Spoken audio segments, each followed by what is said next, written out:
একটা জিনিস আপনারা বুঝতে চেষ্টা করবেন, তাদের প্রতি 10,323-এর যারা শিক্ষক শিক্ষিকা তাদের প্রতি আমাদের প্রচণ্ড সিম্প্যাথি।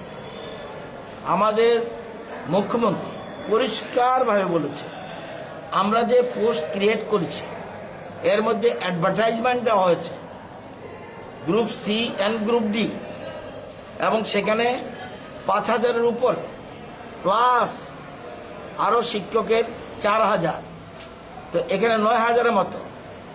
যদি ওরা বসে থাকে, আন্দোলন করতে বাধা নেই, আন্দোলন করতে গণতান্ত্রিক ব্যবস্থাপনায় আন্দোলন করতে পারে। মুখ্যমন্ত্রী পরিষ্কার বলেছে এটাতে না বসে তারা বরঞ্চ ইন্টারভিউর জন্য তৈরি হোক। এবং একটা কথা মাথায় রাখতে হবে, বেকাররা রাগ করবে আমার কথা শুনে, তাদের কথা মাথায় রেখে কিন্তু আমরা পোস্টগুলি ক্রিয়েট করেছি।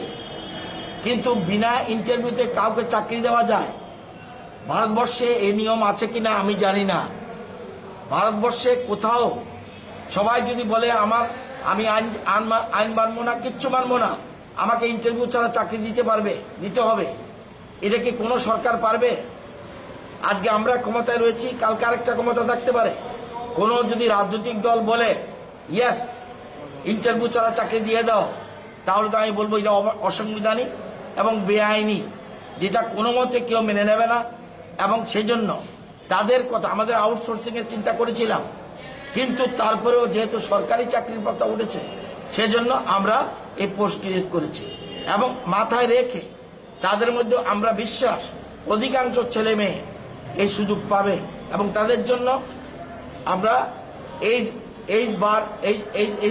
রিল্যাক্সেশন করে দিয়েছি, যাতে 23 পর্যন্ত যে কোনো পরীক্ষা তারা অংশগ্রহণ করুক, সুযোগ পাবে। এবং তাদের কথা মাথায় রেখে কিন্তু পোস্ট, এর বেশি কিছু আমি খোলাসা করে বলবো না। কিন্তু ইন্টারভিউ ছাড়া চাকরি, আপনার সাংবাদিক বন্ধু আমাকে বলুন, ইন্টারভিউ ছাড়া চাকরি দেওয়া যায় কিনা কাউকে? সুপ্রিম কোর্টের রায়ে তাদের চাকরি গেছে, হাইকোর্টের রায়ে তাদের চাকরি গেছে, কোন সরকার তাকে বাদ দেয়নি। কিন্তু যেহেতু পূর্বেকার সরকার তাদের সিলেকশনের ক্ষেত্রে ত্রুটি ছিল বলে, সিলেকশনের ক্ষেত্রে আমি কাউকে বলবো না অযোগ্য, আমি কাউকে বলবো না যোগ্য, কাউকে কিছু বলবো না, সিলেকশনের ক্ষেত্রে ত্রুটি ছিল বলে প্রথমে হাইকোর্ট, পরবর্তী সময় সুপ্রিম কোর্ট তাদেরকে বাতিল করেছে।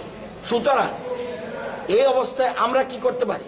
আমরা বলেছিলাম নির্বাচনের আগে যে আমাদের সদিচ্ছা রয়েছে এবং তাদের একটা সেটেল আমরা করব।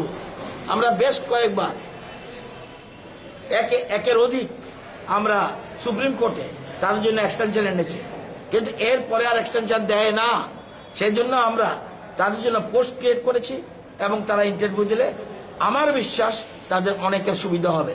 যারা বাদ যাবে তাদের কথা আমাদের মাথায় রয়েছে, কি পদ্ধতিতে তাদের নিতে হবে, সবটা এর বেশি প্রকাশ্য বলা চলবে না। কিন্তু মুখ্যমন্ত্রী বারবার অনুরোধ করেছে, আমি জানি না কেন এরপরে বসে রয়েছে। কোন রাজনৈতিক ইন্ধনে যদি কেউ বসে থাকে আমার কিছু বলার নেই, কিন্তু আমি জানি 10,323-এর সবাই এখানে আসেনি। তাহলে বুঝতে হবে একটা জিনিস, কোন রাজনৈতিক ইন্ধন রয়েছে। তারপরেও গণতান্ত্রিক ব্যবস্থাপনায় কোনো রাজনৈতিক দলের কেউ সমর্থক হতে পারে।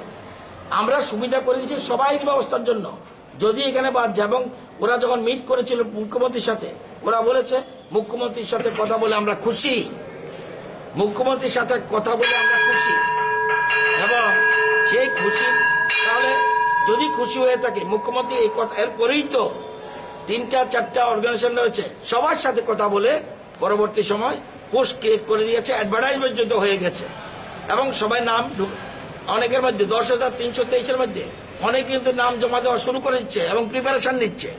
সুতরাং যদি এরা না আসে, ইন্টারভিউতে না বসে, তাহলে তাদের চাকরি কিভাবে দেবে আমি অন্তত জানি না।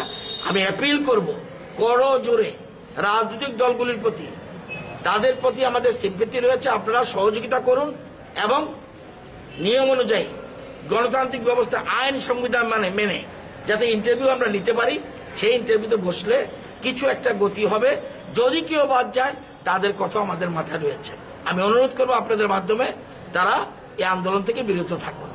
এখন এরপরে যদি কেউ আন্দোলন করে আমি কিচ্ছু বলার কিচ্ছু নেই, এটা তার ইচ্ছার উপর, কারণ গণতান্ত্রিক অধিকার সবাই রয়েছে।